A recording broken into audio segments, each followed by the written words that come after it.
All right, so today on the show we have Chase Kosterlitz. Now, did I say that right, Chase? Yes, Sweet. it's not as hard as it looks. What's the origin of the name, by the way? German. It's German. German. Cider, Yep. German too, so Yes. rock on. Nice. Anyways, Chase runs a pretty successful podcast called I Do Podcast that he runs with his lovely wife, Sarah, who, fun fact, our wives are actually the ones who connected us.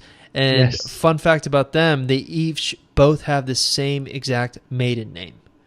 Burn I and didn't know Burn. that one. I did, because Oh your wow. wife, when she emailed me, it was Burn, and I was like, is this a joke? But yeah, they have the same exact maiden name.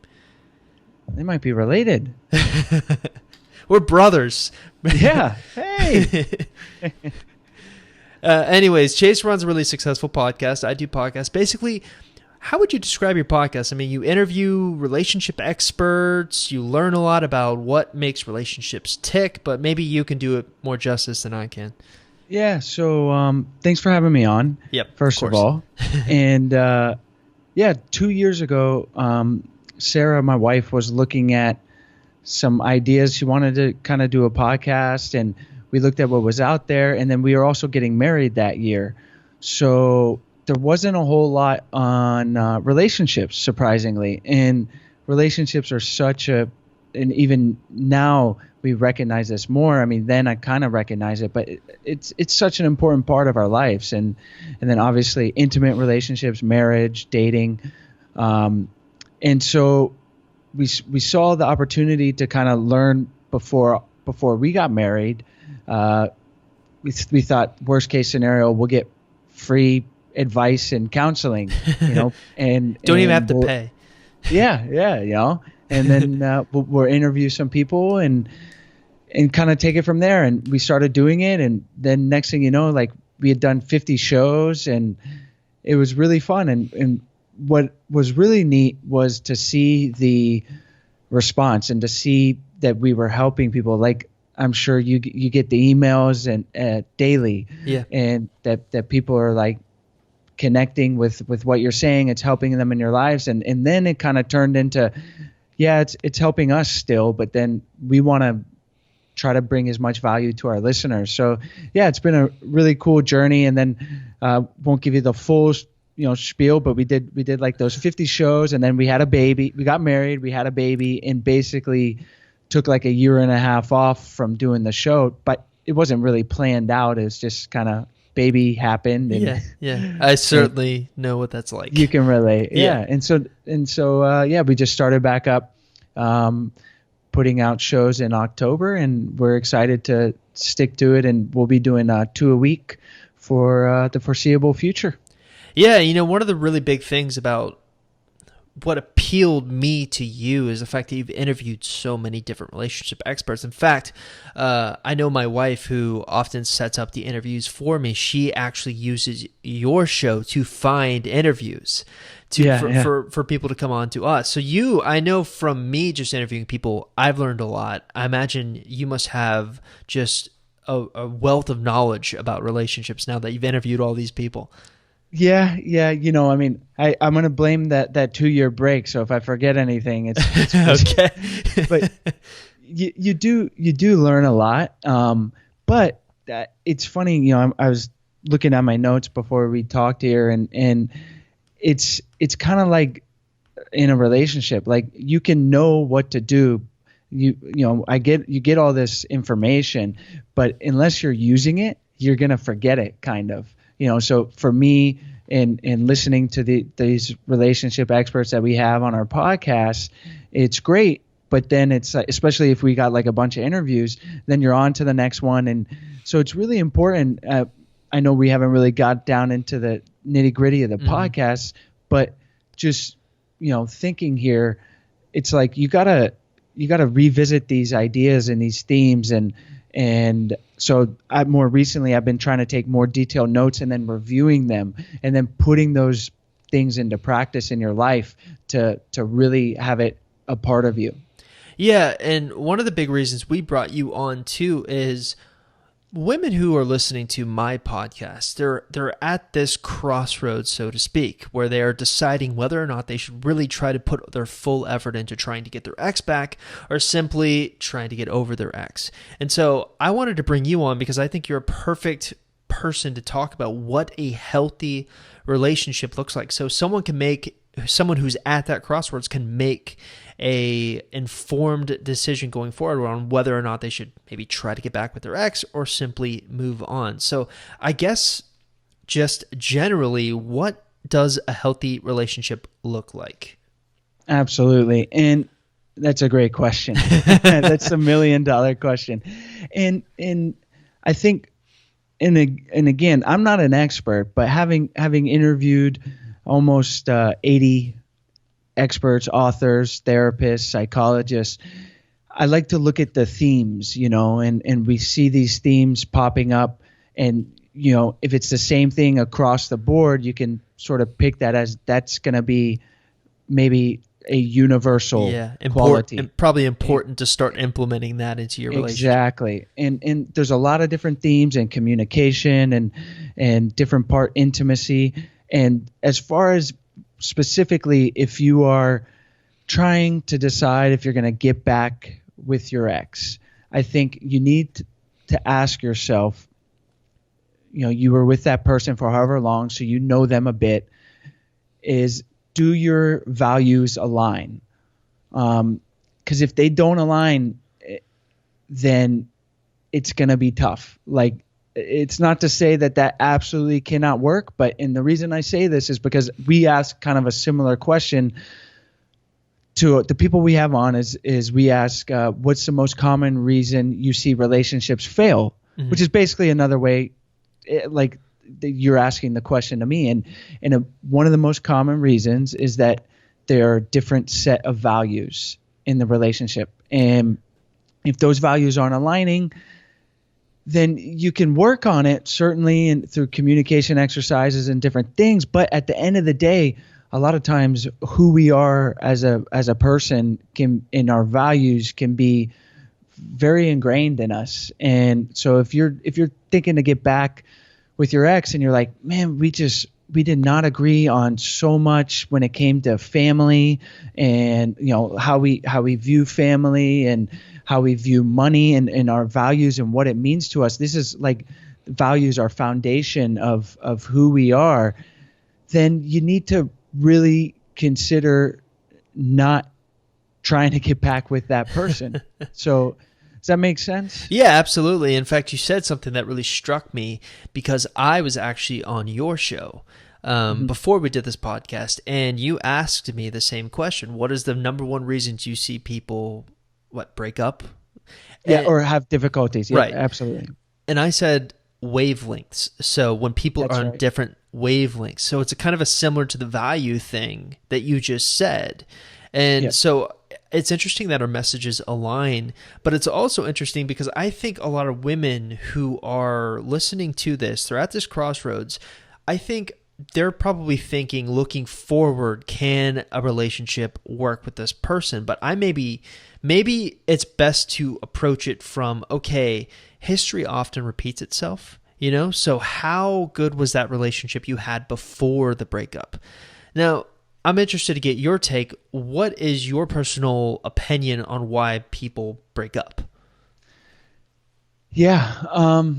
And that's interesting, that you mentioned wavelengths because that's just another kind of way to describe values. Another adjective. Yeah. But it's the same thing.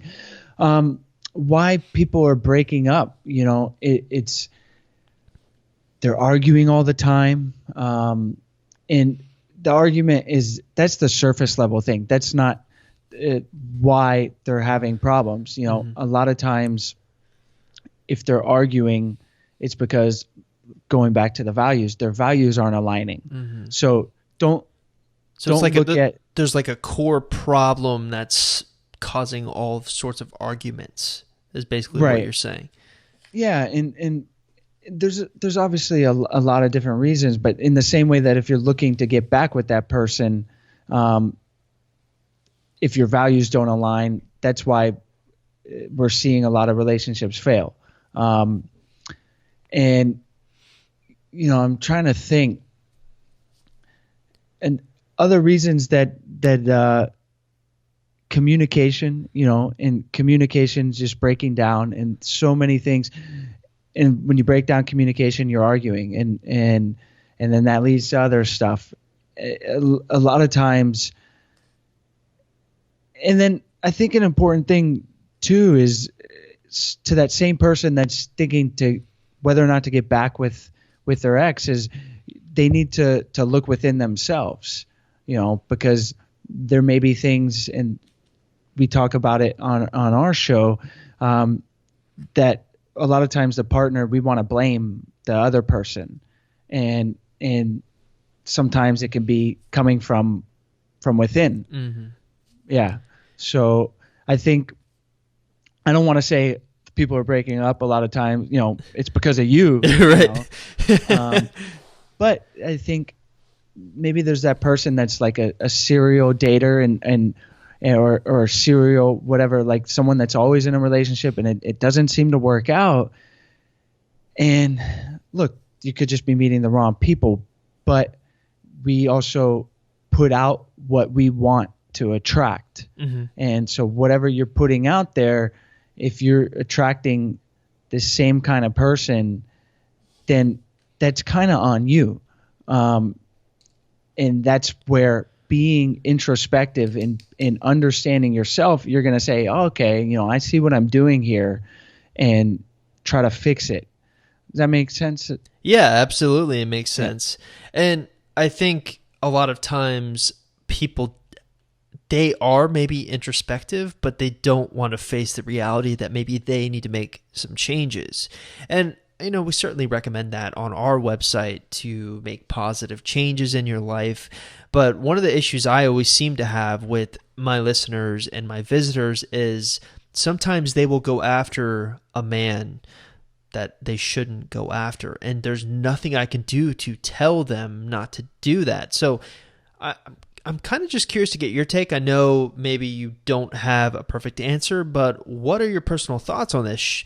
Someone who's so stuck on someone else and maybe they shouldn't be stuck on that person, what can you do to maybe steer them away and steer them down the right path? Yeah, that's a good question. There's a lot of different things that can be going on there. I think one of the things that person can ask themselves is really take a step back and ask yourself, why are you attracted to this person? Is it the way they look? Is it their personality? Is it because they have a lot of money? Those are questions that you should be able to answer. And if the answer is because they have a lot of money, because I like the way they look, they're not that fun to hang out with, but they drive a nice car. Those are very surface level things, and it's all fun. Or maybe maybe the person is super fun, and they're super fun and energetic, and you guys have a great time together. But when it gets down to talking about your feelings, they just don't want to have any about. They just want to party, or they. So what I'm trying to say is really ask yourself what it is you're attracted to in this person, and understand that if there's no depth there, then that's not going to be a long-term relationship. Yeah, and I would say if you're stuck on someone for money, looks, or something, you're almost doomed to fail, I would say, because really looks matter, I think, at the beginning of a relationship, but eventually, no matter what we do, looks will fade and they become less important as you get to know the person. At least that's been my personal experience with it. And if you can't have those difficult conversations with the person, if you can't maybe compromise with the person, probably not going to wind up so well. And maybe that even loops us back to why people break up, because maybe it starts with the selection process. People are selecting the wrong person, which of course leads us back to the values thing. So, I mean, it's the circle of life, Chase. No, that's a good point. Yeah. If you're choosing wrong, then, you're already behind the 8 ball, because that's why you're breaking up, because you didn't choose right in the first place. But yeah, it's,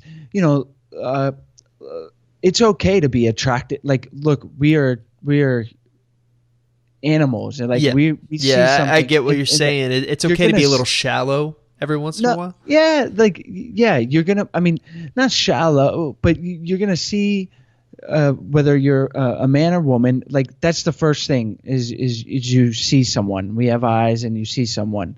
So naturally, we are going to be attracted physically to people. I think that's a good thing.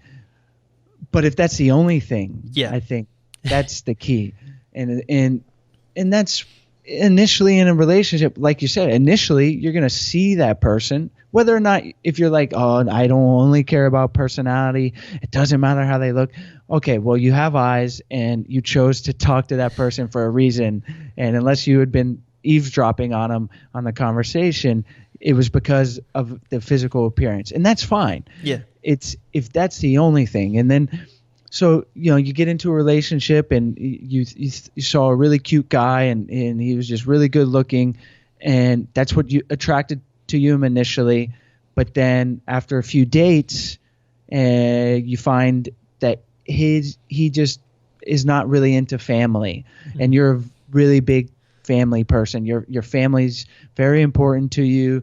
You enjoy spending time with them. You want your boyfriend, this guy, to meet them, and he's just not into it.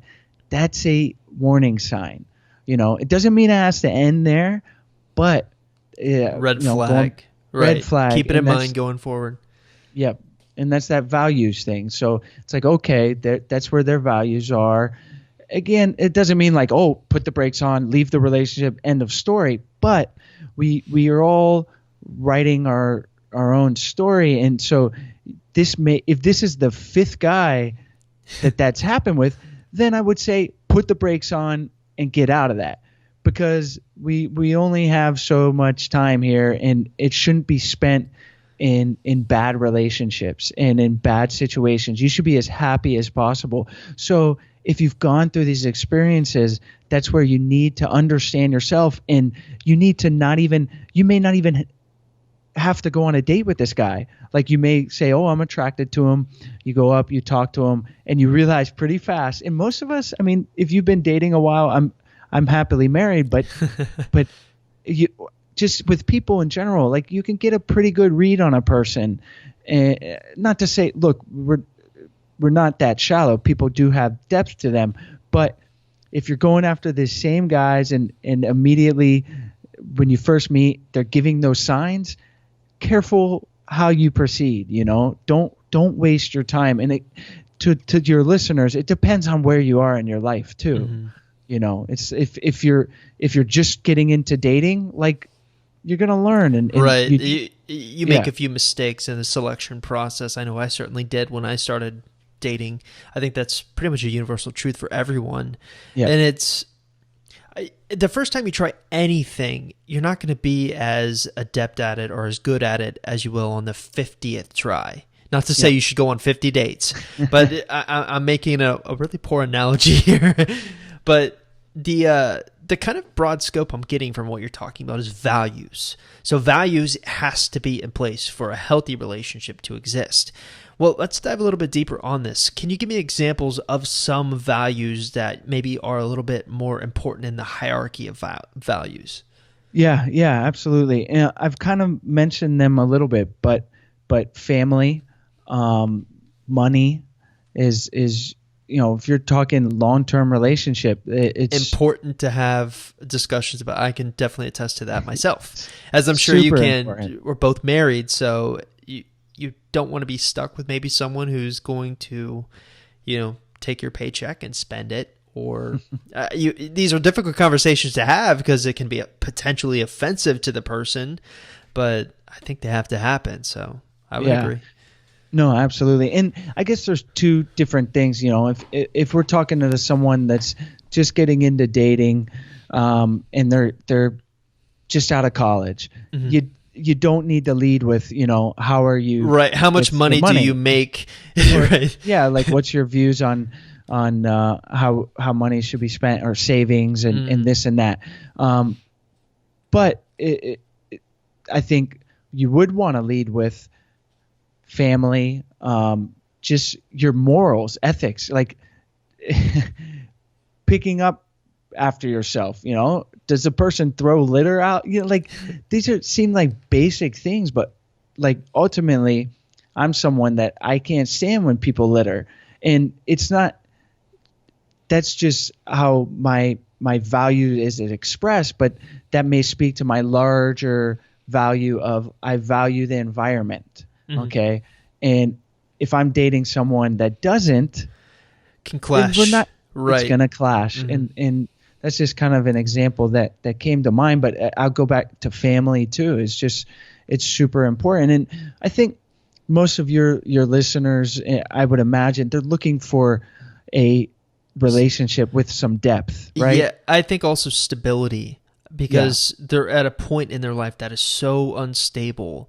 They're looking to stabilize it, and oftentimes they're looking to stabilize it with the person maybe that made it unstable, which doesn't always work out for the best, I'll admit. Sometimes it certainly does. I've had people get married before, but I guess what you and I are trying to get to the bottom of is whether or not you should basically use the person who made your life unstable to stabilize it. Yeah. It's important to know the values, and I think you brought up a really interesting point about the litter example, which I didn't know about you, so I'll make sure I pick up all the litter. Oh, no. Yeah, watch it. But it's important to know yourself, right? Yes. That would be something, if you didn't know that about yourself, that you maybe have, you kind of need to know it to compare the values. So it's important to know thyself.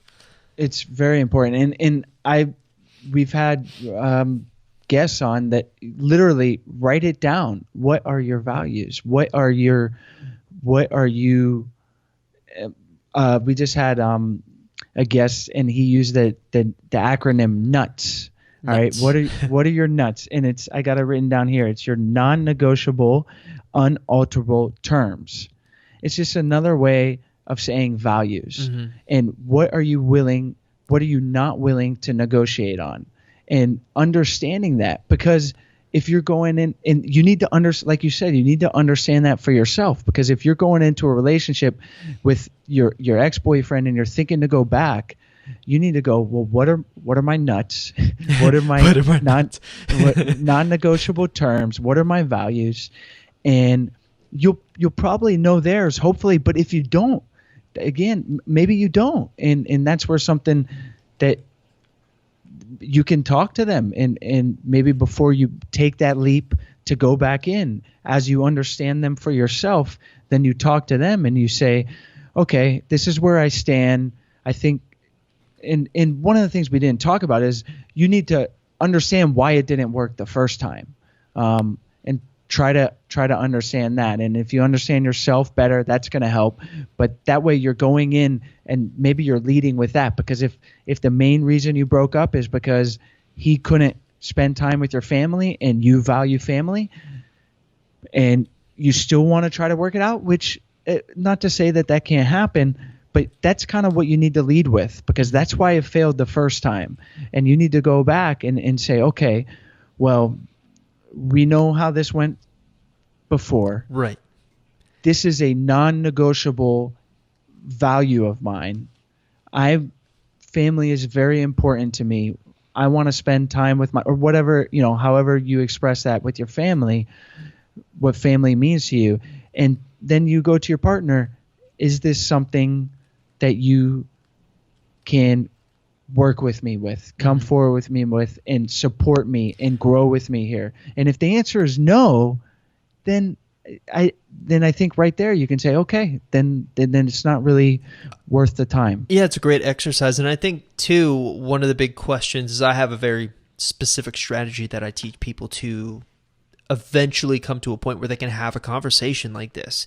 And I get really general with it, because no one really asks me the nuts type. What are the non-negotiable values, essentially? But this is absolutely a conversation that you need to have before you get back into a relationship with this person, because history oftentimes, unfortunately, repeats itself, I guess, as applied to exes.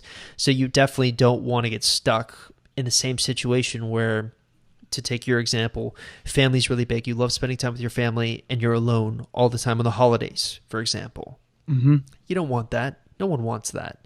Mm-hmm. So I think that's absolutely a really, really good insight. In fact, it's such a good insight, I might add it to my overall core strategy. So thank you, Chase. Yeah. I like the NUTS acronym. And Steve Horseman was the guest. Steve Horseman is really the big guy behind the NUTS acronym. Yeah, so Steve actually, he was the guest that recommended it, but Steve got it from someone else. So I'll have to look that up.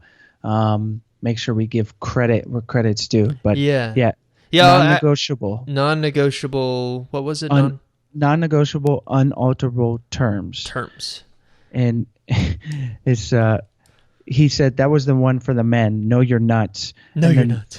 For the women, it was FOP, which is female operating principles.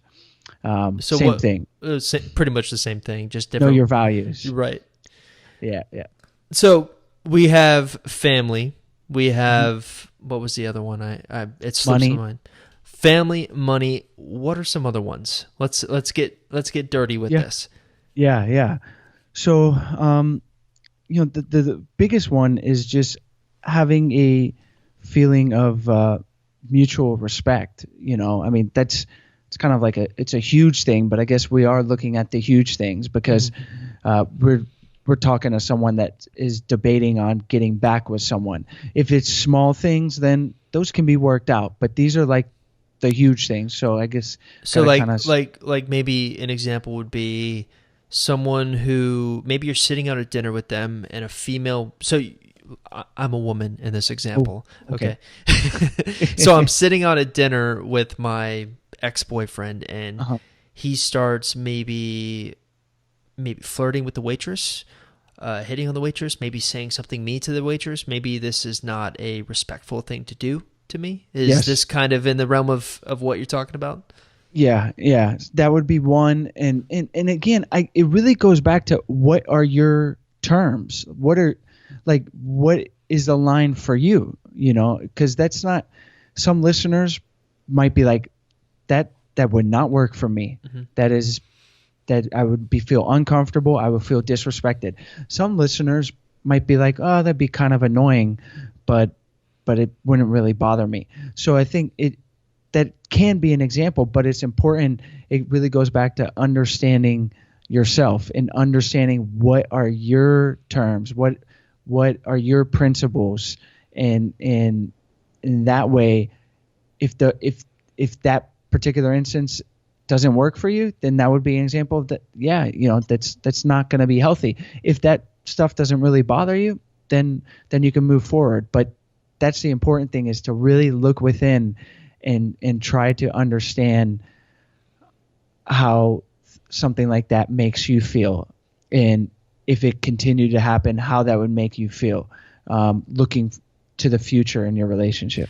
No, I guess I want to dive a little bit deeper on the NUTS acronym, the non-negotiable values. I guess that's just the shortened version I'm going to use. So let's pretend I'm a woman and I'm trying to determine my non-negotiable values. How insane should I go on this list? Should I list out every possible thing until I have a list of 100 different things? Or is this just the most basic, like you cannot live without this or live with a person with these things? Yeah, that's a good question. It depends on the individual. If you have a list of 100 things that you can't tolerate, then it's going to be hard for you to find someone. And the reason I use that example is I saw something on, had it been years ago, about this woman who was like on one of those talk shows like The View or something. And she had this list of qualities that she looked for in a man. It was like 80 qualities long, and every man she dated would never meet all of these qualities, which is kind of what I'm getting at. Maybe don't go overboard with the qualities that you're listing. Right. Yeah. These non-negotiables are the big things. Mm-hmm. And and that's a good point to bring up. If you have a list of 100 things that are the big things to you, then it is not many times it is not going to be the other person that's a problem. It's that your expectations of your partner are unrealistic because no one is perfect. Mm-mm.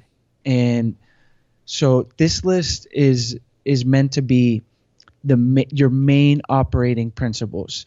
Like I said, I keep going back to family, but like, what are your ethics? And if that doesn't match up, if your partner is toxic to you and talking down to you and demeaning, that's an example that most people should, and they may not, and that's when it's a problem. Like if you accept that, that's not really healthy, and that's why you need to understand kind of what is acceptable. Obviously, verbal and physical abuse, it's not acceptable. No. And pretty much across the board, you can say that that's a situation that you don't want to go down that road, or you don't want to go back into. No.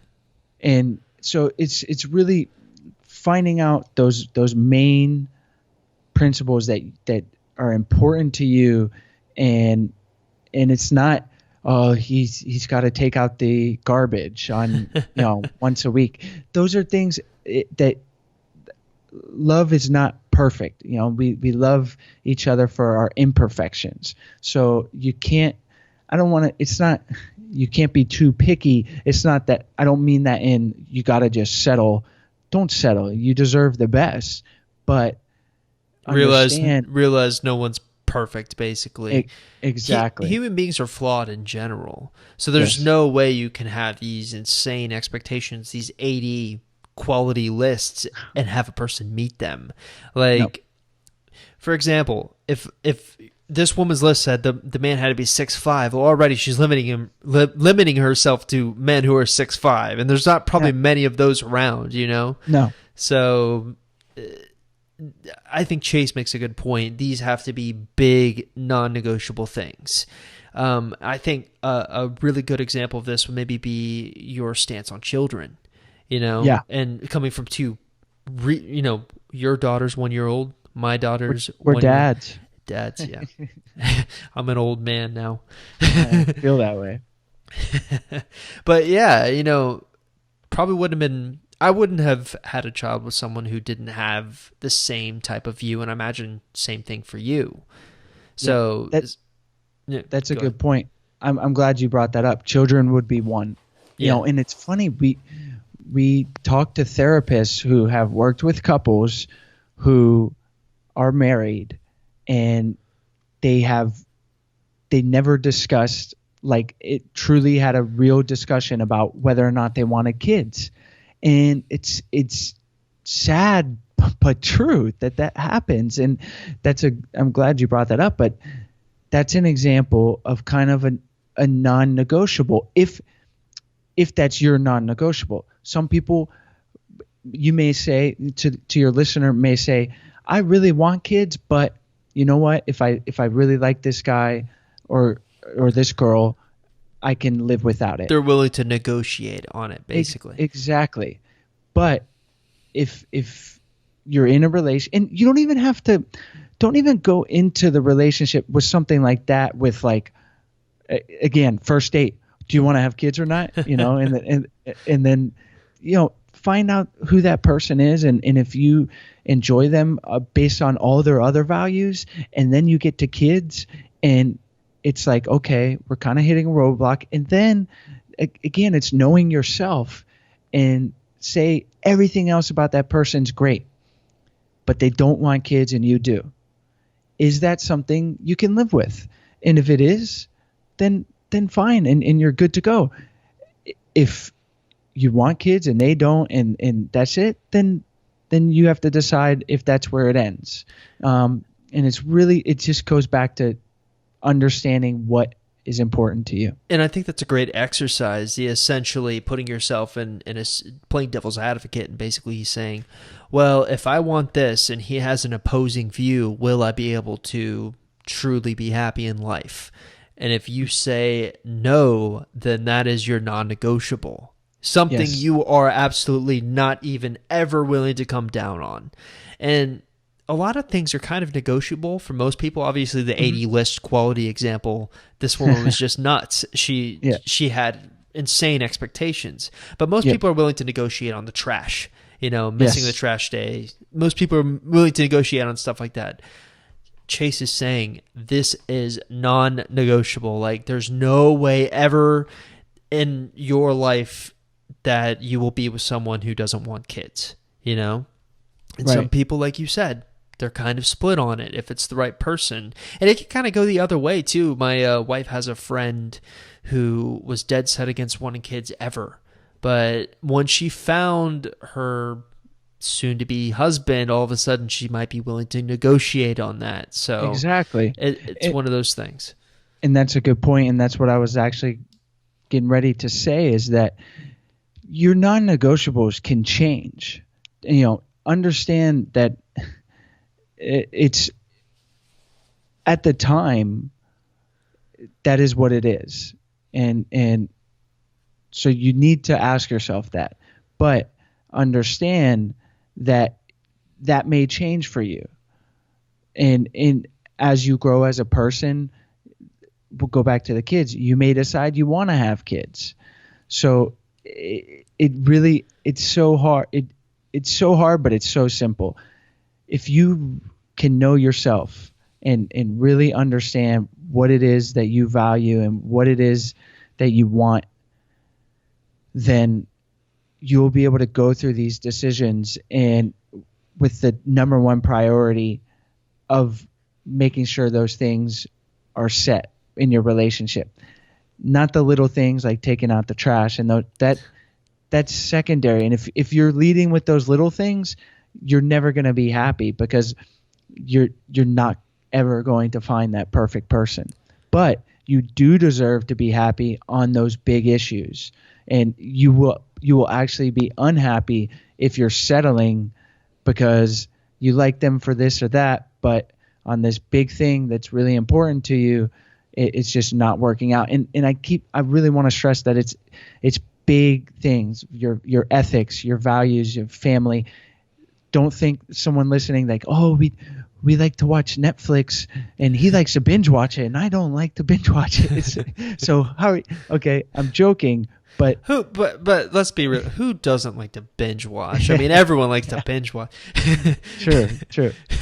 So understand that it's these big things. Yeah, I mean, I absolutely love this, Chase. I think it's really the ultimate question that women, they're at this crossroads right now, deciding whether or not they should get back with their ex or simply move on.